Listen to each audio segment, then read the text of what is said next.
জীবনের এই পথে এগোতে এগোতে আমরা কোথাও থেমে যাই। আমরা জানি না কেন। আমরা চেষ্টা করি যেন আমরা সামনে এগোতে পারি, কিন্তু এরকম হয় না। কি কারণ হতে পারে এর? আসুন আমি আপনাকে বোঝাই। মনে করুন আপনি কোনো রাস্তায় হাঁটছেন, আপনার পা মুচকে গেল, আপনি পায়ে আঘাত পেলেন। এখন এই আঘাত যদি আপনাকে পথ চলতে বাধা দেয়, তখন আপনি থেমে যান। যদি আপনার ভাবনা চিন্তা ক্ষুদ্র হয়, তাহলে আপনি জীবনে কখনোই এগোতে পারবেন না। ভেঙে যাওয়া কলম দিয়ে আপনি কখনো চিঠি লিখতে পারবেন না। ঠিক সেইভাবেই যদি আপনার মনে অন্যের জন্য হিংসা থাকে, তাহলে আপনি আপনার নিজের ভাগ্য লিখতেই পারবেন না। কাজের প্রতি আলস্য আপনাকে কখনো ধনী হতে দেবেই না, আর ধনের প্রতি লোভ তা আপনাকে কখনো মহান হতে দেবে না। ছোট একটা কথা, কিন্তু এ হলো অত্যন্ত গুরুত্বপূর্ণ। ভাবনা চিন্তা অবশ্যই করুন, আর বোঝার চেষ্টা করুন সেটা যা আপনি বুঝতে চান। হতে পারে আপনি এমন কোনো পথ খুঁজে পেলেন যার ফলে আপনি কোনো খারাপ পথে যেতে যেতে থেমে গেলেন, বা আপনি এমন কোনো অর্থ খুঁজে পেলেন যা আপনাকে মহান হবার পথে অগ্রসর করে দিল। রাধা রাধা। অহংকার এ হলো ছোট একটা শব্দ, কিন্তু এর প্রভাব অত্যন্ত বৃহৎ হয়ে থাকে। আর সব থেকে বড় সমস্যা হলো মানুষ আজ অবধি বুঝতেই পারেনি যে এই অহংকারের বাস্তব রূপ কিরকম। কেউ একে গর্বের নাম দেন, কেউ একে আত্মসম্মানের নাম দিয়ে থাকেন, এবং কোথাও একটা এমন সময় চলে আসে যখন সময় এই অহংকারকে ভেঙে খান খান করে দেয়। আর তখন না গর্ব আপনাকে বাঁচাতে পারে, না আপনার আত্মসম্মান। এখন যদি আপনাকে উদাহরণ দিই, তাহলে যেখানে আপনি বসে আছেন সেই ঘরেই ওপরে তাকান, সেই ছাদের দিকে। যদি এই ছাদ অহংকার করতে থাকে যে দেখো, আমি তো সব থেকে উঁচু জায়গায় আছি, আমার চেয়ে ওপরে আর কেউ নেই, আমি এই ঘরে থাকা সমস্ত ব্যক্তিকে ছায়া প্রদান করি, যদি এই অহংকার এসে যায় তাহলে কি? একবার ভেবে দেখুন, যদি পরের দিন তার উপর আরো একটা তলা বানিয়ে দেওয়া হয়, তাহলে কি? এই ছাদ যার নিজের উঁচু হবার অহংকার ছিল, যে সব থেকে ওপরে ছিল, সে এবার পায়ের তলায় চলে এসছে। এটাই হয়ে থাকে। মনে কখনোই অহংকার পোষণ করবেন না। যদি মনের মধ্যে কিছু রাখতে চান, তাহলে প্রেমের ভাব রাখুন, স্নেহ রাখুন। এই অহংকারকে আপনি যা ইচ্ছে নাম দিন, গর্ব হোক, আত্মসম্মান হোক, এর দ্বারা আপনার কোনোভাবেই কোনো লাভ হবে না। তাহলে এই অহংকারকে ত্যাগ করুন, আর আমার সাথে ভালোবেসে বলুন, রাধা রাধা। একটা সিদ্ধান্ত। এই জীবনে একটা সিদ্ধান্তের গুরুত্ব কি হতে পারে তা কখনো ভেবে দেখেছেন? একটা সিদ্ধান্ত সেই ভিত্তি হতে পারে যা আপনার পুরো জীবনকে বদলে দিতে পারে, এই সমস্ত সংসারকে বদলে দিতে পারে, ভবিষ্যৎ বদলে দিতে পারে। এই সিদ্ধান্ত যে কোন রাস্তা চয়ন করতে হবে, সেই সিদ্ধান্ত যে কখন সামনে এগোতে হবে আর কখন থেমে যেতে হবে, সেই সিদ্ধান্ত যে কখন যুদ্ধ করতে হবে আর কখন নিজেকে পিছু পা হতে হবে। এই সিদ্ধান্ত হলো খুব গুরুত্বপূর্ণ।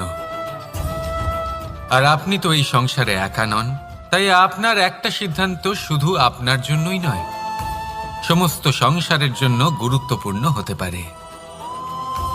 এবার এই সিদ্ধান্ত আপনারই হবে। ভাবনা চিন্তা করে নেবেন, সাফল্য পাবেন। রাধা রাধা। ভবিষ্যৎ। সংসারে এমন কোন ব্যক্তি আছেন যিনি নিজের ভবিষ্যতের বিষয় ভাবেন না? যে কেউ ভাবেন আমার ভবিষ্যৎ কিছু এরকম হবে, আমি ভবিষ্যতে এরকম কিছু একটা করব, এই সুবিধা থাকবে, এই আনন্দ পাবো, ইত্যাদি ইত্যাদি। কিন্তু সত্যি বলি, ভবিষ্যতের থেকে বড় ভণ্ড আর কেউ নেই। ভবিষ্যৎ আপনাকে ছেড়ে চলে যাবে, আপনি জানতেও পারবেন না। ভবিষ্যৎ আপনার থেকে আপনার বর্তমান কেড়ে নেবে। অনেক সময় আমরা ভবিষ্যতের বিষয় ভাবতে থাকি, দুশ্চিন্তা করতে থাকি। ভবিষ্যৎ দিয়ে নিজেকে এতটাই ঘিরে ফেলি যে বর্তমান কি তা ভুলেই যাই, তার বোধই আমাদের থাকে না। ভাবুন, ভবিষ্যৎ কি? ভবিষ্যৎ হলো সেটাই যা এখনো পর্যন্ত ঘটেনি। বর্তমান হলো সেটা যা এখন ঘটছে। তাহলে যা এখনো ঘটেইনি তার বিষয়ে দুশ্চিন্তা করে নিজেকে ব্যতিব্যস্ত কেন করছেন? এই বর্তমান, এটাই হলো গুরুত্বপূর্ণ। এর উপরে সমস্ত ভাবনা কেন্দ্রীভূত করুন। মনে লক্ষ্য অবশ্যই রাখুন, কিন্তু পুরো মনোযোগ শুধু বর্তমানে থাকবে। এই বর্তমানকে যদি সামলে নিতে পারেন, তাহলে আপনার ভবিষ্যৎ এমনি উজ্জ্বল হয়ে উঠবে। তাহলে আসুন আমার সাথে ভালোবেসে বলুন, রাধা রাধা। সময়, কথায় আছে আমাদের জীবনের প্রত্যেক মুহূর্ত স্বর্ণর মতো হয়। এবার হয় আমরা একে নিজেদের কাছে রাখতে পারি, বা একে আমরা চলে যেতে দিতে পারি। কারণ এই ছোট ছোট মুহূর্তই আছে যা আমাদের জীবনকে গড়ে তোলে। এখন এই জীবন কেমন হবে তা আমাদের উপর নির্ভর করে। যদি আপনি একটা মুহূর্তের যত্ন না নেন, যদি আপনি এক মুহূর্ত ভালো না বাসেন, যদি আপনি এক মুহূর্ত স্নেহের আনন্দ না উপভোগ করতে পারেন, তাহলে দেখতে দেখতেই আপনার সমস্ত সময় নষ্ট হয়ে যাবে, আপনি জানতেও পারবেন না। অর্থাৎ এই সময় স্বর্ণ হতে পারে না। তবে আমরা একে স্বর্ণ বানিয়ে নিতে পারি আমাদের চেষ্টার মাধ্যমে। এই সময় শুধু একটি লাঙল যা মাটির সাথে লড়াই করতে পারে, আর কিছু নয়।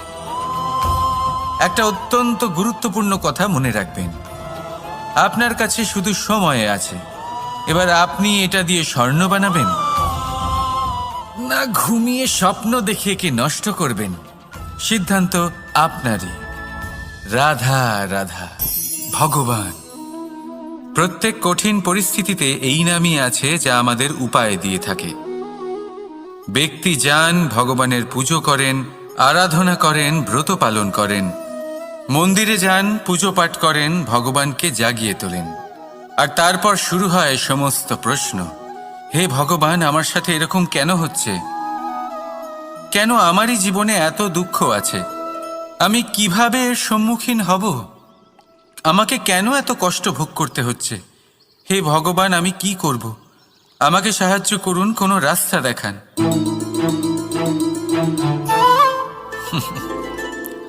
চলুন আমি আপনাকে একটা প্রশ্ন করি। মন্দিরে যাওয়ার চেষ্টা করার আগে আপনি কি জীবনে ততটা চেষ্টা করেছেন যতটা সেই সমস্যাকে দূর করার জন্য দরকার ছিল? দ্বিতীয় প্রশ্ন, ভগবানকে জাগানোর পূর্বে আপনি কি নিজেকে জাগিয়ে তুলেছেন? আপনি কি আলস্য ত্যাগ করেছেন? তৃতীয় প্রশ্ন, ভগবানকে জিজ্ঞাসা করার আগে আপনি কি নিজেকে জিজ্ঞাসা করেছেন যে আমি কেন এত অসফল হচ্ছি? যদি না করে থাকেন, তাহলে সবার আগে এটা করুন। আপনি সমস্ত প্রশ্নের উত্তর পাবেন, সমস্ত বিপদের পরিত্রাণ পাবেন। অন্য কোথাও নয়, নিজের ভেতরে তাকিয়ে দেখুন। চেষ্টা করুন নিজেকে জাগিয়ে তোলার। আপনি সফল অবশ্যই হবেন, কারণ এই পরমাত্মা, ওই পরমেশ্বর, ওই পরব্রহ্ম আপনার মধ্যেই তো আছে। রাধা রাধা। নাম। জন্মগ্রহণের পর মানুষের জন্য এই নাম অত্যন্ত গুরুত্বপূর্ণ হয়। মাতা, পিতা, পুরোহিত সকলেই সেই অক্ষর খুঁজতে শুরু করেন যা দিয়ে আপনার নাম শুরু হবে। কিন্তু নাম আর রাশি এক হয়ে গেলেই কি সব কিছু ঠিক হয়ে যায়? কখনোই নয়। কারণ আপনার কর্মই হলো সব থেকে গুরুত্বপূর্ণ, আর কিছুই নয়। দেখুন, এই নিয়তিও আপনার কর্ম অনুযায়ী আপনার ভবিষ্যৎ সুনিশ্চিত করে। যদি আপনাকে উদাহরণ দিই তাহলে ভাবুন, একদিকে ছিলেন রাম আর অন্যদিকে রাবণ। দুজনেরই নাম শুরু হয় র দিয়ে, কিন্তু একজন পেলেন এক ভয়ানক পরিণতি আর অন্যজন সমগ্র সংসারের মনে চিরস্মরণীয় হলেন। তাহলে মনে রাখবেন, নাম নয়, কর্মই হলো শ্রেষ্ঠ। আর যদি তা শ্রেষ্ঠ হয় তাহলে আপনার নাম এমন স্থানে পৌঁছবে যা সংসারের কেউ মুছে ফেলতে পারবে না। তাহলে আসুন আমার সাথে ভালোবেসে বলুন, রাধা রাধা। অনেক সময় যখন আমরা কর্ম করি, সাফল্য লাভ করি, কঠিন পরীক্ষায় উত্তীর্ণ হই, বড় কাজ করি, আমাদের মনে হয় এই সংসার আমাদের একটু প্রশংসা করুক, ভালো লাগে। অনেকবার মনে হয় এটা হলো আমাদের কর্মের ফলই বটে, আমরা আনন্দ পাই। কিন্তু যখন আমরা এই প্রশংসা পাই না, তখন কি হয়? আমরা দুঃখী হয়ে যাই, ভেঙে পড়ি। মনে হয় যেন আমার জন্য কেউ চিন্তাই করে না। এমন মনে হয় যেন আমাদের আনন্দে অন্য কেউ আনন্দই পায় না। অনেক রকম ভাবনা আসে। কিন্তু আমি আপনাকে একটা প্রশ্ন করতে চাই, আপনি যে কাজই করেন না কেন, যে কর্মই করেন না কেন, তা কি শুধুমাত্র প্রশংসার জন্য করেন? যদি এরকম হয়ে থাকে তাহলে সেই ভাবনা এক্ষুনি ত্যাগ করুন, কারণ এই প্রকৃতি আমাদের অন্য শিক্ষা দেয়।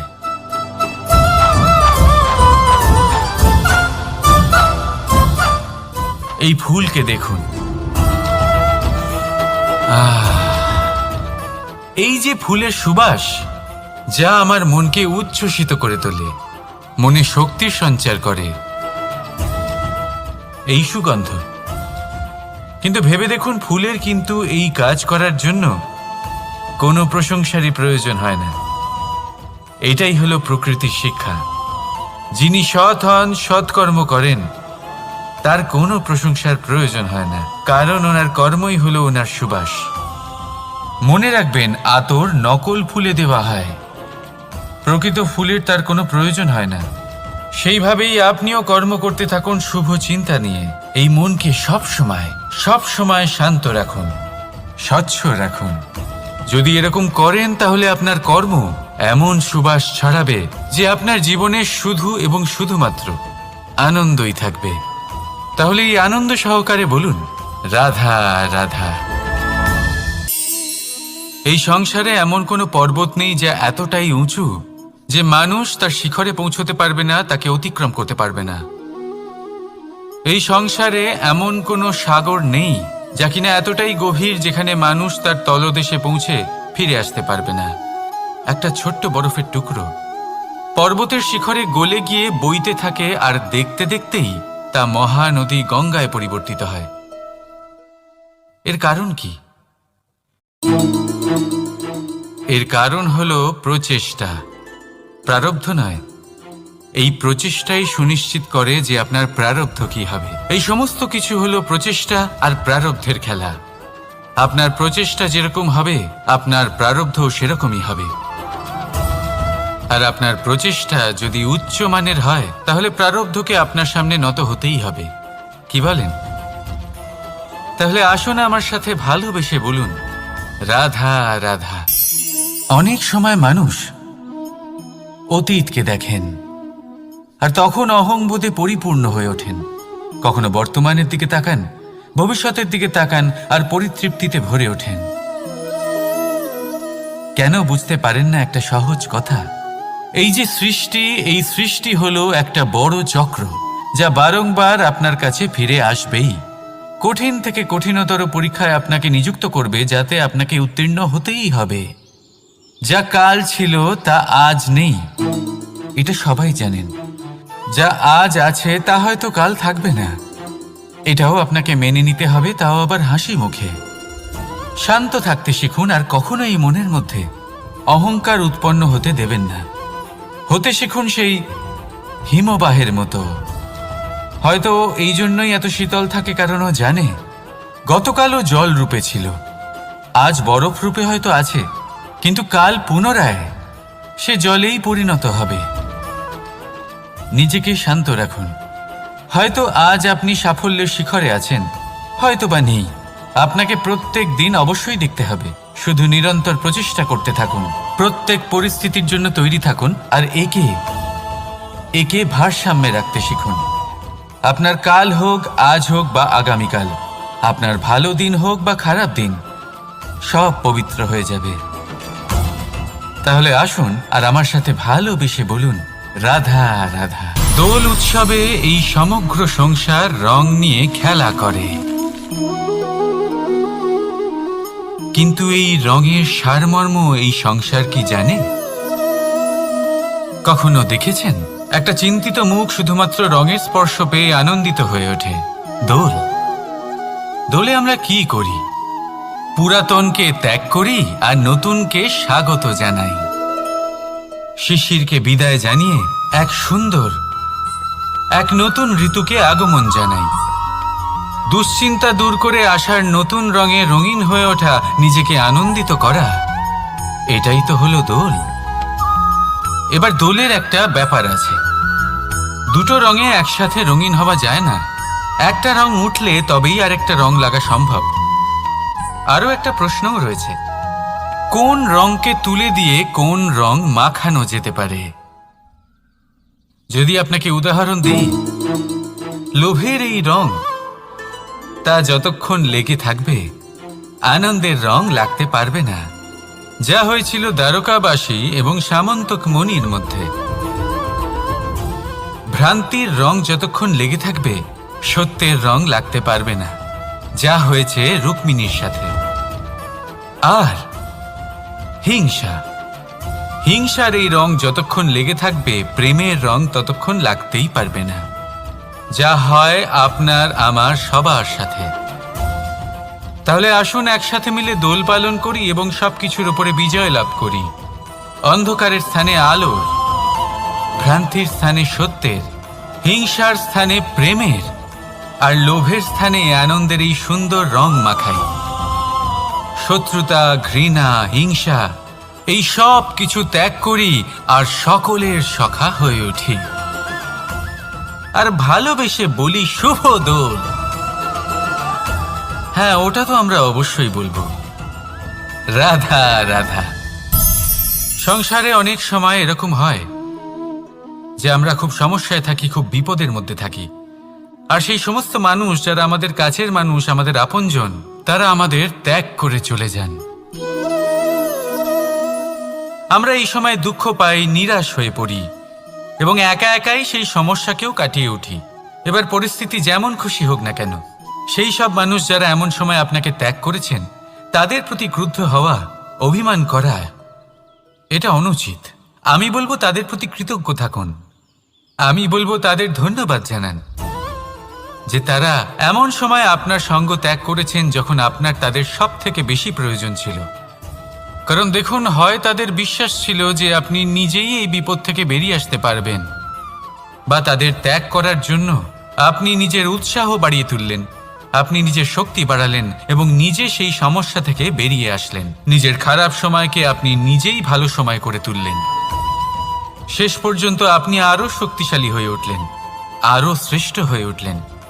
আর এটাই তো আপনার বিজয়, যার কারণ হলো তাদের আপনাকে ত্যাগ করা। তাহলে তাদের ধন্যবাদ জানান আর আমার সাথে ভালোবেসে বলুন, রাধা রাধা। ধন হলো কারোর জন্য মোহ, আবার কারোর জন্য মায়া, কারোর জন্য হয়তো ভাগ্য, আবার কারোর জন্য কর্মের পারিশ্রমিক। দেখতে গেলে এই ধন হয়তো সবার জন্যই অত্যন্ত প্রয়োজনীয় হয়ে থাকে। সেই জন্যই তো মানুষ নিজের সমস্ত জীবন অতিবাহিত করেন এই ধন অর্জন করার জন্য। অনেক মানুষ এমনও হয় যাদের সমস্ত জীবন এই ধন অর্জন করতেই কেটে যায়। প্রত্যেক মানুষই চেষ্টা করেন যেন তিনি ধনী হন, যত সম্ভব বেশি ধন অর্জন করতে পারেন, সম্পন্ন থাকতে পারেন। আর তা হবে নাই বা কেন? কারণ এটাই হলো এমন এক বস্তু যা আদান প্রদান এমন নানান কাজে আসে। চেষ্টা তো সব মানুষই করেন, ধন অর্জন সব মানুষ করতে পারেন না। কারণ কারণ হলো এটাই যে মানুষ ভাবেন যে তার কাছে কিছু ধন এলে তারপর তিনি কিছু করে দেখাবেন, আর ধন ভাবে যদি এই মানুষ কিছু করে দেখান তাহলে আমি তার কাছে আসব।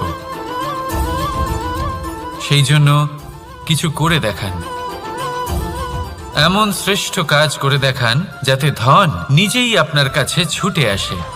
যদি আপনি ধন লাভের আশায় ছোটেন তাহলে আপনি নিজের সন্তোষ ভাব হারিয়ে ফেলবেন, কিন্তু এই সম্পত্তি যদি আপনার কাছে ছুটে আসে তাহলে আপনাকে মহান বলা হবে। সেই জন্য কাজ করুন, শ্রেষ্ঠ কাজ করে দেখান, দেখবেন এই ধন ফলস্বরূপ আপনার কাছে আসবেই আসবে। তাহলে আসুন আমার সাথে ভালোবেসে বলুন রাধা। আপনি নিশ্চয়ই কখনো অনুভব করেছেন, যদি কোনো নির্মল ব্যক্তির কাছে গিয়ে বসেন তাহলে মনে নির্মল অনুভূতি হয়, এই মন শান্ত হয়ে যায়। সেইখানেই কোনো দুশ্চরিত্র মানুষের কাছে গিয়ে বসলে এই মন বিচলিত হয়ে যায়। কারণটা কি? কারণ যে ব্যক্তি নির্মল মনের তিনি সবার মধ্যে নির্মলতা ছড়িয়ে দেন। আমাদের অন্তরে যা থাকে আমরা সেটাই সবার মধ্যে বিতরণ করি। যদি আপনি এই সংসারে শুভ বোধ ছড়িয়ে দিতে চান তাহলে প্রথমে শুভ গ্রহণ করুন, তা অর্জন করুন। এই সংসারে জ্ঞানের শক্তি লাভ করুন, আর সেই জ্ঞানের শক্তি সংসারে বিতরণ করুন। শান্তি এবং সন্তোষ প্রদান করুন, কারণ যেমন বীজ এই সংসারে বপন করবেন তেমনই ফল আপনি লাভ করবেন। যেমন দেবেন তেমন ফিরেও পাবেন। এই সংসারে জ্ঞান প্রদান করুন, শান্তি প্রদান করুন, সন্তুষ্টি প্রদান করুন। এই সংসারে ভালোবাসা বিতরণ করুন, আর এই প্রেম ভাব নিয়েই বলুন রাধা রাধা। সংসারের বিভিন্ন ক্ষেত্রে আপনি অনেক কিছুই দেখতে পাবেন, যে কোনো খেলা, কোনো নাটক দেখতে পাবেন, কেউ কোনো খেলা খেলছে তা দেখতে পাবেন, আর দর্শকগণ এই দেখে অত্যন্ত আনন্দ লাভ করেন, হাততালি দিতে থাকেন, প্রশংসা করতে থাকেন, নিজের অন্তরের উৎসাহ প্রকাশ করতে থাকেন। কি দেখে করেন? সেই সমস্ত খেলোয়াড়দের দেখে করেন যারা এই খেলাটা খেলছে, তাই না? কিন্তু অনেক সময় সেই খেলোয়াড়রা সেই খেলার আনন্দ উপভোগ করতে পারেন না, কারণ ওনারা চাপা পড়ে যান তাদের কামনার চাপে। জয় লাভ করার কামনা, প্রথম স্থান লাভ করার ইচ্ছে, প্রতিযোগিতায় সব থেকে এগিয়ে থাকার ইচ্ছে তাদেরকে এই খেলা উপভোগ করতেই দেয় না।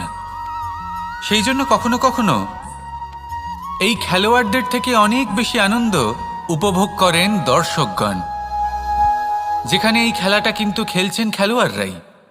আমি এটা বলছি না যে এই ইচ্ছে, এই আকাঙ্ক্ষা অনুচিত না, কিন্তু তার সাথে সেই খেলা, সেই কর্মের আনন্দ উপভোগ করাও অত্যন্ত গুরুত্বপূর্ণ। তাই সেটা উপভোগ করুন। যে উৎসাহ আপনি উপভোগ করছেন তা যাপন করা অত্যন্ত গুরুত্বপূর্ণ। দেখুন, সত্যি বলতে এটা কিন্তু আপনার অধিকারও বটে। আপনি যে কর্ম করছেন তার ফল তো আপনি অবশ্যই পাবেন। সেটা যখন আপনি পাচ্ছেন তখন আপনার তা উপভোগ করা উচিত। সেটাই করুন। জীবনে সফলতা এবং অসফলতা এরা আসা যাওয়া করতে থাকে।